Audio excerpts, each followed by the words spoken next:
Hello everyone, स्वागत है आपका अपने चैनल साहित्य धारा में। साथियों, आज से मैं गोविंद पांडे सरस्वती पांडे जी की पुस्तक हिंदी साहित्य का वस्तुनिष्ठ इतिहास शुरू करने जा रही हूँ। तो अगर आप यूपी टीएसटी पीएसटी या फिर नेट जेआरएफ हिंदी विषय से किसी भी एग्जाम की तैयारी करते हैं तो आपको यह पुस्तक ज़रूर पढ़नी चाहिए। आपको पता होगा कि यह पुस्तक हमें नोट्स के रूप में उपलब्ध होती है, यानी कि इम्पॉर्टेंट तथ्य पूरे इसमें दिए गए हैं। तो आप इसको हमारे साथ कंटिन्यू कर सकते हैं। आइए हम इसको पद्य से स्टार्ट करेंगे। हिंदी साहित्य इतिहास लेखन की परंपरा से स्टार्ट करेंगे। हिंदी साहित्य के इतिहास लेखन का सबसे पहला प्रयास जो है वह किसने किया था? तो पहला प्रयास जो है फ्रेंच विद्वान गारस तासी ने किया था। तो हिंदी साहित्य के इतिहास लेखन का सबसे पहला प्रयास फ्रेंच विद्वान गारसाद तासी ने किया था। गारसाद तासी ने अपनी पुस्तक की रचना फ्रेंच भाषा में की थी। तो फ्रेंच विद्वान गारस तासी ने अपनी पुस्तक की जो रचना है वह फ्रेंच भाषा में की थी। तो साहित्य इतिहास लेखन की परंपरा का पहला प्रयास तासी ने किया था और फ्रेंच भाषा में किया था, ये आपको याद रखना है। तासी ने अपनी पुस्तक का नाम जो है वह रखा था इस्तवार द ला लिटरेत्यूर एंदुई एंदुस्तानी रखा है। यह पुस्तक जो है ना 2 भागों में विभक्त है, जिसका प्रकाशन 1839 और दूसरा भाग 1847 में होता है। 2 भागों में प्रकाशित होती है। पहले भाग 1839 में प्रकाशित होता है और दूसरा भाग 1847 ईस्वी में प्रकाशित होता है। यह कहाँ से प्रकाशित होता है? तो यह ग्रंथ जो है ग्रेट ब्रिटेन और आयरलैंड की प्राच्य साहित्य अनुवादक समिति की ओर से पेरिस में मुद्रित किया गया। तो ये आपको ध्यान रखना है कि यह ग्रंथ जो है ग्रेट ब्रिटेन और आयरलैंड की प्राच्य साहित्य अनुवादक समिति की ओर से पेरिस में मुद्रित किया गया था। इस्तवार द ला लिटरेत्यूर एंदुई एंदुस्तानी का जो द्वितीय संस्करण 1847 ईस्वी में प्रकाशित होता है वह 3 भागों में विभक्त हो जाता है बाद में, जिसका प्रकाशन 1871 ईस्वी में होता है। तो आपको याद रखना है कि जो तासी का जो ग्रंथ का दूसरा भाग 1847 ईस्वी में प्रकाशित होता है वह बाद में 3 भागों में प्रकाशित होता है और इसका जो प्रकाशन है वह 1871 ईस्वी में होता है। तासी ने अपनी पुस्तक में हिंदी और उर्दू के अनेक कवियों का विवरण अंग्रेजी वर्णक्रमानुसार दिया था। तो तासी की जो पुस्तक है वह वर्णानुक्रम पद्धति के अनुसार लिखा गया है। आपने वर्णानुक्रमानुसार पद्धति जैसे कि शुक्ल जी जो हैं हमारे वह विधेयवादी पद्धति को करते हैं। तो तासी ने अपनी पुस्तक को वर्णानुक्रमानुसार पद्धति के द्वारा इस पुस्तक की रचना की थी। तो गारस तासी के ग्रंथ में कुल 738 कवि हैं। तो यह पूछा जाता है कि तासी के ग्रंथ में कुल कितने कवि थे? तो टोटल कवि जो थे 738 थे और इसमें हिंदी के मात्र 72 यानी कि 72, हिंदी में मात्र 72, हिंदी के 72 तथा शेष उर्दू के थे। मतलब कि तासी का जो ग्रंथ था उसमें 738 कवि टोटल थे, जिसमें हिंदी के 72 थे, शेष जो बचे थे वो उर्दू के कवि थे। उसके बाद आते हैं, ये हमारे पहले कवि थे तासी। उसके बाद आते हैं डॉक्टर लक्ष्मी सागर वार्ष्णेय। तो लक्ष्मी सागर वार्ष्णेय तासी के ग्रंथ का हिंदी अनुवाद कब किया था? तो लक्ष्मी सागर वार्ष्णेय तासी के ग्रंथ का हिंदी अनुवाद हिंदुई साहित्य का इतिहास शीर्षक से 1952 ईस्वी में इसका प्रकाशन कराया था। तासी की पुस्तक इस्तवार द ला लिटरेचर एंदुई एंदुस्तानी में एंदुई के लिए हिंदवी यानी कि हिंदी और एंदुस्तानी के लिए हिंदुस्तानी अर्थात उर्दू अर्थ प्रयुक्त होता है। हिंदी साहित्य इतिहास लेखन की परंपरा में हिंदी भाषा में लिखा प्रथम ग्रंथ श्री महेश दत्त शुक्ल द्वारा रचित भाषा काव्य संग्रह है। तो हिंदी साहित्य इतिहास लेखन की परंपरा में हिंदी भाषा में लिखा, क्योंकि तासी ने जो ग्रंथ लिखा वो फ्रेंच भाषा में था और उसका हिंदी अनुवाद लक्ष्मी सागर वार्ष्णेय ने किया था। बट हिंदी भाषा में लिखा हुआ पहला जो ग्रंथ में मिलता है वह महेश दत्त शुक्ल द्वारा रचित भाषा काव्य संग्रह है और इसका प्रकाशन जो है 1873 ईस्वी में नवल किशोर प्रेस लखनऊ से प्रकाशित होता है। तो महेश दत्त शुक्ल का जो ग्रंथ है भाषा काव्य संग्रह, हिंदी भाषा का प्रथम इतिहास ग्रंथ, उसका प्रकाशन 1873 ईस्वी में नवल किशोर प्रेस लखनऊ से प्रकाशित हुआ। फिर आते हैं हमारे नेक्स्ट कवि आते हैं शिव सिंह सेंगर। तो शिव सिंह, ये काफ़ी इम्पोर्टेंट कवि हैं।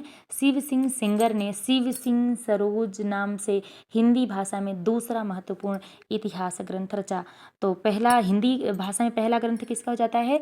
महेश दत्त शुक्ल का भाषा काव्य संग्रह होता है। फिर शिव सिंह सेंगर ने शिव सिंह सरोज नाम से हिंदी भाषा में दूसरा महत्वपूर्ण इतिहास ग्रंथ रचा। शिव सिंह सरोज का प्रकाशन जो होता है वह 1883 ईस्वी में होता है। ये आपको ध्यान रखना है कि शिव सिंह सरोज का जो प्रकाशन होता है 1883 ईस्वी में हुआ। शिव सिंह सरोज में एक सहस्त्र यानी कि 838 कवियों, भाषा कवियों का जीवन चरित्र तथा उनकी कविताओं का उदाहरण दिए गए हैं। यानी कि शिव सिंह सेंगर जी ने जो अपने ग्रंथ शिव सिंह सरोज में 838 कवि को रखा है, वह टोटल भाषा कवियों का ही जीवन चरित्र है इसमें, और उनकी कविताओं को के उदाहरण इसमें दिए गए हैं।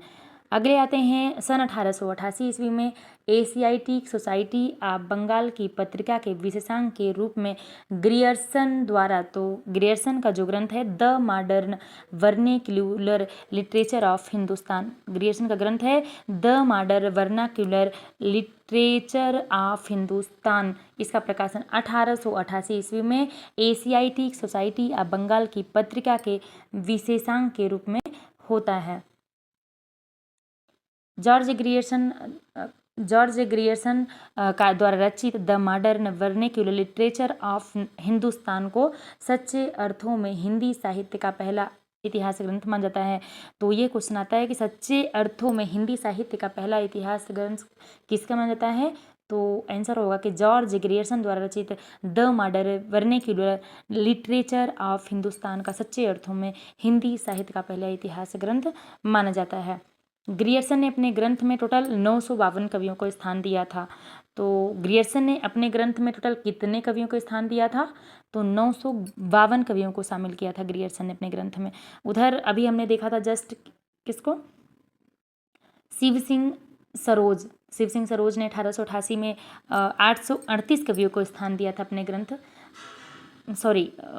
शिव सिंह सरोज का प्रकाशन 1883 में होता है और उन्होंने अपने ग्रंथ में 838 कवियों को स्थान देते हैं। और ग्रियर्सन जो है अपने ग्रंथ the modern vernacular literature of northern Hindustan का 1888 में प्रकाशन करवाते हैं और इसमें 952 कवियों को शामिल करते हैं। फिर आते हैं डॉक्टर किशोरीलाल गुप्त जी, जो कि ग्रियर्सन के ग्रंथ का हिंदी अनुवाद करते हैं।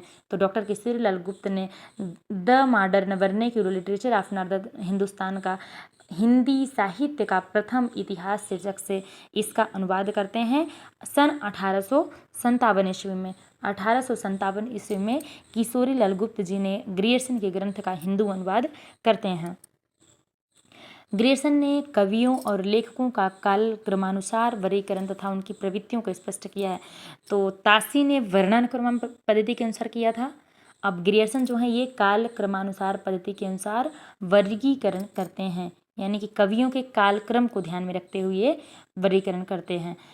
विभिन्न युगों की काव्य प्रवृत्तियों की व्याख्या करते हुए उनसे संबंधित सांस्कृतिक परिस्थितियों व प्रेरणा स्त्रोतों का उद्घाटन किया।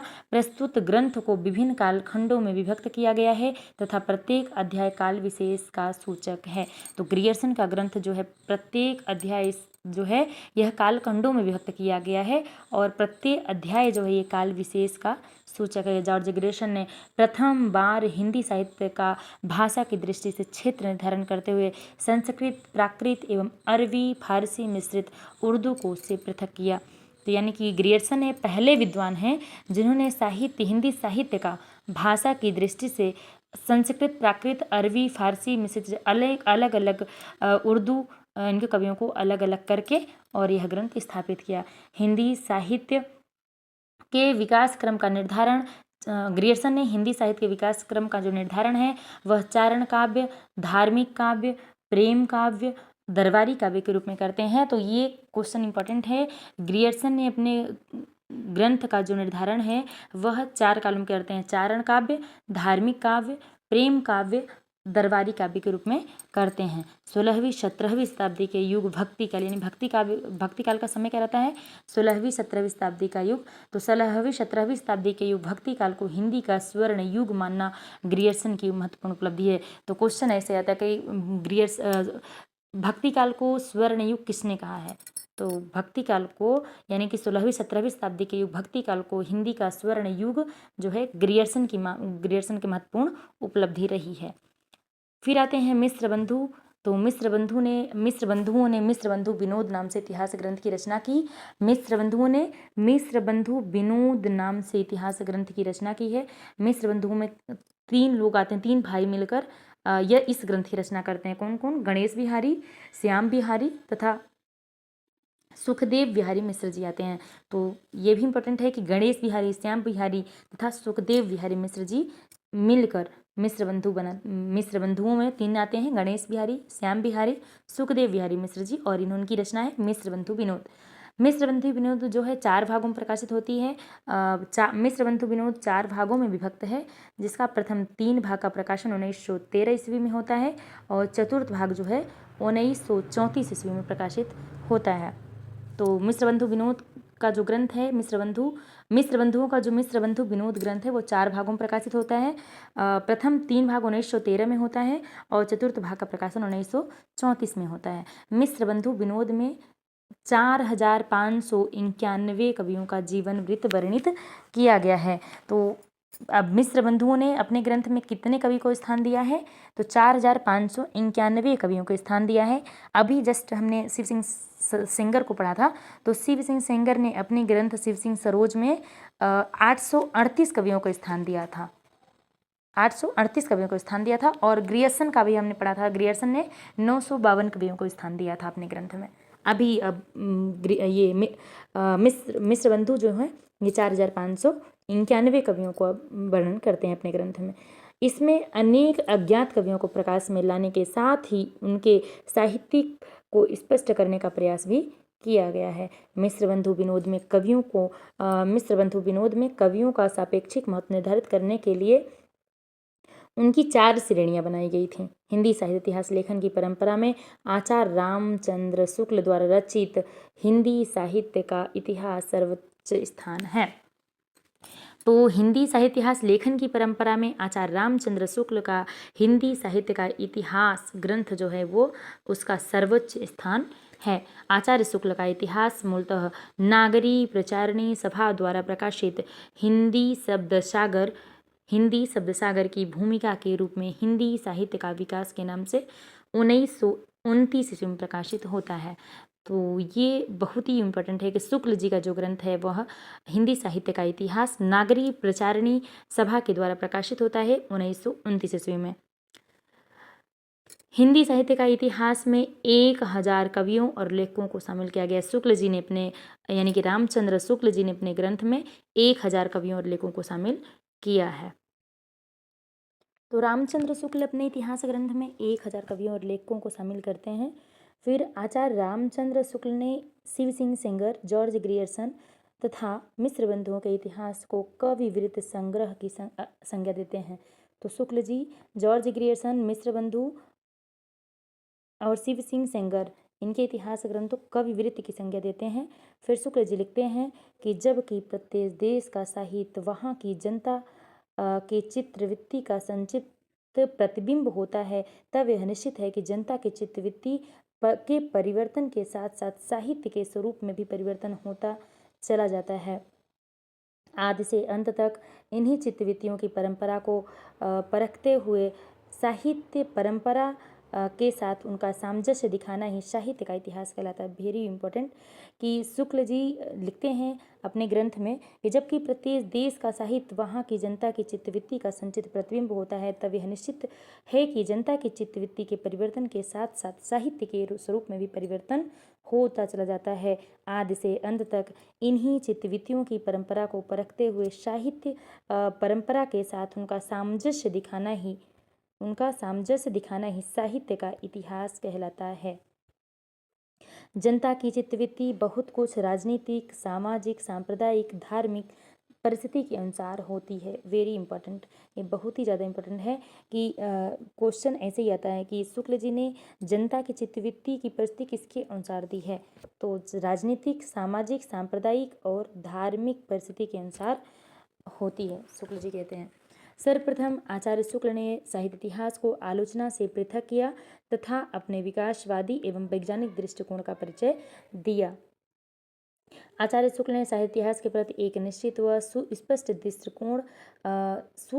दृष्टिकोण का परिचय देते हुए युगीन परिस्थितियों के संदर्भ में विकास क्रम की व्याख्या करने का प्रयास किया। आचार्य शुक्ल ने काल विभाजन के अंतर्गत हिंदी साहित्य के 900 वर्षों के इतिहास को 4 सुस्पष्ट कालखंडों में विभक्त किया। तो शुक्ल जी ने अपने काल विभाजन के अंतर्गत हिंदी साहित्य के 900 वर्ष के इतिहास को 4 सुस्पष्ट कालखंडों में विभक्त करते हैं। शुक्ल जी ने भक्ति काल को 4 भागों या शाखाओं में बांटकर उसे सर्वप्रथम शुद्ध दार्शनिक एवं धार्मिक आधार प्रदान करते हैं। तो सबसे इसमें बांटते हैं शुक्ल जी भक्ति काल को 2 भागों में। सबसे पहले भक्ति काल को निर्गुण धारा और सगुण धारा में बांटते हैं। निर्गुण धारा जो है निर्गुण धारा के 2 रूप मिलते हैं, ज्ञानाश्रयी शाखा और प्रेमाश्रयी शाखा। तो शुक्ल जी जो हैं ये भक्ति काल को 4 शाखाओं में बांटते हैं। कौन कौन सी? तो भक्ति काल को सबसे पहले निर्गुण धारा, सगुण धारा, फिर नगुण धारा। निर्गुण धारा जो है वो 2 भागों में होती है, ज्ञानाश्रयी शाखा, प्रेमाश्रयी शाखा। ज्ञानाश्रयी शाखा को संत काव्य भी कहते हैं, प्रेमाश्रयी शाखा को सूफी काव्य कहते हैं। सगुण भक्ति धारा में राम भक्ति शाखा आती है और कृष्ण भक्ति शाखा आती है। तो रामचंद्र शुक्ल ने इतिहास में पहली बार कवि और साहित्यकारों के जीवन चरित्र संबंधी इतिवृत्त के स्थान पर उनकी रचनाओं के साहित्यिक मूल्यांकन का प्रमुखता दी।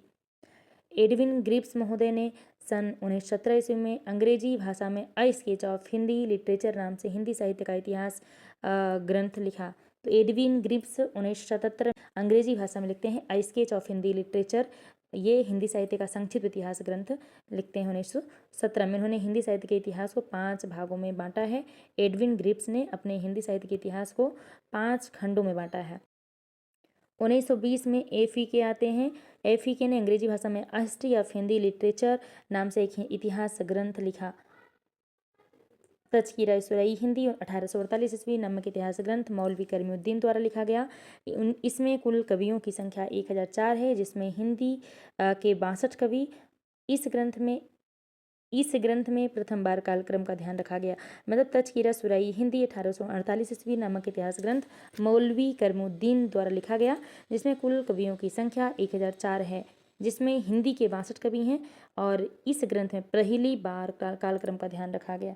आचार्य हज़रत प्रसाद द्विवेदी ने 3 इतिहास ग्रंथों की रचना क्रमशः हिंदी किया है। फिर हिंदी साहित्य की भूमिका 1940। हिंदी साहित्य की भूमिका 1940। हिंदी साहित्य का उद्भव और विकास 1952।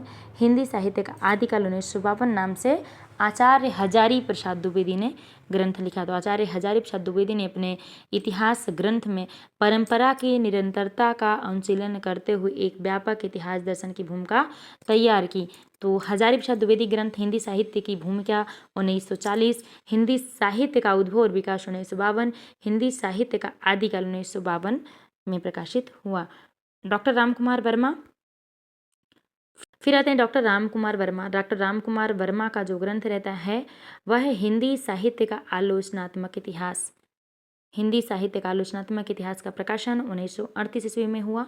डॉक्टर वर्मा ने अपने इतिहास ग्रंथ में 693 ईस्वी से 1693 ईस्वी तक की कालावधि अर्थात संधि काल से लेकर भक्ति काल, यानी कि डॉक्टर रामकुमार वर्मा ने सिर्फ संधि काल से भक्ति काल तक का ही समय लिया है। उन्होंने 693 ईस्वी से लेकर 1693 ईस्वी तक की कालावधि को उन्होंने रखा है। डॉक्टर वर्मा ने अपने संपूर्ण ग्रंथों को 7 प्रकरण में विभक्त किया। तो डॉक्टर रामकुमार वर्मा ने अपने ग्रंथ को 7 प्रकरण में विभक्त किया है। हिंदी साहित्य का उनका ग्रंथ क्या है? हिंदी साहित्य का आलोचनात्मक इतिहास 1938। इसको रामकुमार वर्मा ने 7 प्रकरण में विभक्त किया है। डॉक्टर रामकुमार वर्मा ने स्वयंभू का, जो कि अपभ्रंश के सबसे पहले कवि हैं। अपभ्रंश के सबसे पहले कवि कौन है? स्वयंभू। डॉक्टर रामकुमार वर्मा अपभ्रंश के सबसे पहले कवि स्वयंभू को मानते हैं। तो कह रहे हैं कि स्वयंभू को, जो कि अपभ्रंश के सबसे पहले कवि हैं, हिंदी का पहला कवि मानते हुए हिंदी का साहित्य का आरंभ 693 ईस्वी स्वीकार करते हैं। रामकुमार वर्मा स्वयंभू को हिंदी का पहला कवि मानते हैं। अपभ्रंश के सबसे पहले कवि स्वयंभू को हिंदी का पहला कवि मानते हैं और इसका जो समय है 693 ईस्वी स्वीकार करते हैं। तो नागरी प्रचारणी सभा में हिंदी साहित्य का वृहद इतिहास का प्रकाशन 16 खंडों में हो चुका है। तो अनेक विद्वान इनको अलग अलग खंडों का संपादन कार्य करते हैं। इसमें इम्पोर्टेंट है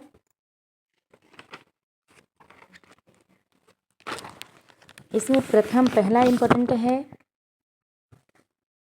हिंदी साहित्य के पीठिका डॉक्टर राजवल्ली पांडे। दूसरा हिंदी भाषा का विकास डॉक्टर धीरेन्द्र वर्मा। तीसरा आदिकाल करुणापत त्रिपाठी व वासुदेव सिंह।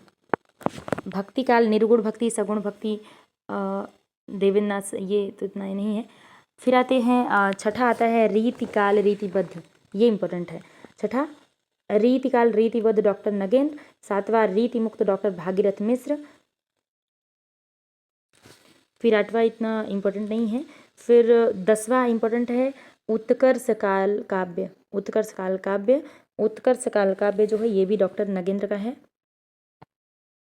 फिर 12वां जो है ये है कथा साहित्य।